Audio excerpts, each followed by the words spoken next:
Hello అండి. తోటకూర కాళ్ళు కొంచెం దళసరిగా, లావుగా ఉన్న కాళ్ళు ఫ్రైకి బాగోవు కదండీ! అలాంటప్పుడు ఒకసారి ఇలా తోటకూర కాళ్ళతో ఫ్రై చేసి చూడండి. నేను చెప్పే ప్రాసెస్‌లో ఒకసారి చేసి చూసారంటే చాలా బావుంటుంది. ప్రాసెస్‌లోకి వెళ్ళే ముందు welcome back to my channel Godavari అమ్మాయి అరుణ. ముందుగా మసాలా ప్రిపేర్ చేసుకుందామండి. మిక్సీ జార్‌లోకి పెద్ద ఉల్లిపాయ ఇలా ముక్కలుగా చేసి వేసుకోవాలి. అలాగే 4, 5 చిన్న చిన్న అల్లం ముక్కలు వేసుకోవాలి. దీనిలోకే 8 వెల్లుల్లి రేఖలు వేసాను. 2 స్పూన్ల ధనియాలు, 1 స్పూను జీలకర్ర, 3 లవంగాలు వీటన్నింటిని కూడా మిక్సీ పట్టుకోవాలండి. ఉల్లిపాయలో ఉన్న వాటర్ సరిపోతుంది కనుక వాటర్ ఏమీ వేయనవసరం లేదండి. ఇలా మెత్తగా మిక్సీ పట్టుకుని పక్కన పెట్టేసుకున్నాను. ఇప్పుడు తోటకూర కాళ్ళు చిన్న చిన్న ముక్కలుగా కట్ చేసి శుభ్రంగా వాష్ చేసేసుకుని దానిలో నీళ్లు వేసి స్టవ్ మీద పెట్టి ఉడికించుకోవాలండి. కుక్కర్లో అయితే ఒక విజిల్ వస్తే సరిపోతుంది.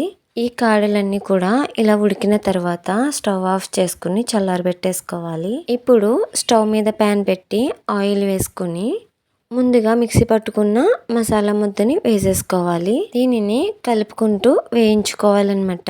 పచ్చివాసన పోయే వరకు కూడా వేయించుకుంటే బాగుంటుంది.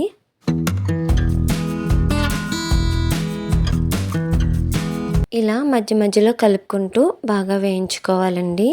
దీనిలోకే కరివేపాకు యాడ్ చేసుకుంటే బాగుంటుంది. ఒక క్షణం మూత పెట్టుకుని బాగా మగ్గించుకోవాలి.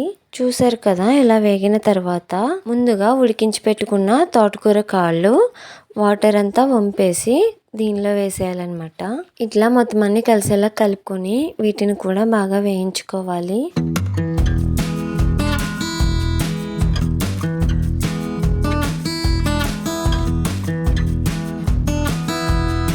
దీనిలోకి చిటికెడు పసుపు, రుచికి సరిపడినంత సాల్ట్, అలాగే 2 స్పూన్ల కారం. ఫ్రై కదండి, కారం ఎక్కువ వేసుకుంటేనే బాగుంటుంది. అలాగే 1 స్పూను ధనియాల పొడి కూడా వేసాను. వీటన్నింటినీ కూడా బాగా కలిసేలాగా కలుపుకోవాలి.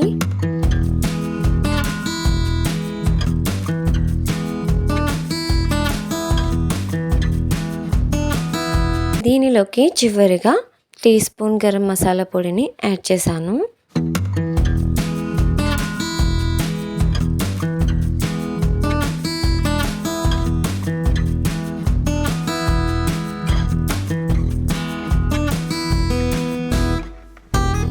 అంతేనండి, తోటకూర కాళ్ళ ఫ్రై రెడీ అయిపోయింది. చాలా బాగుందండి. ఈ ప్రాసెస్లో అయితే ఒకసారి చేసి చూడండి. హెల్త్ కూడా చాలా మంచిదండి. అప్పుడప్పుడు ఇటువంటి కూరలు కూడా చేసుకుని తింటే చాలా బాగుంటుంది. నా వీడియో మీకు నచ్చినట్లయితే లైక్ చేసి సబ్స్క్రైబ్ చేసుకుని సపోర్ట్ చేసేయండి. Thanks for watching. Bye bye.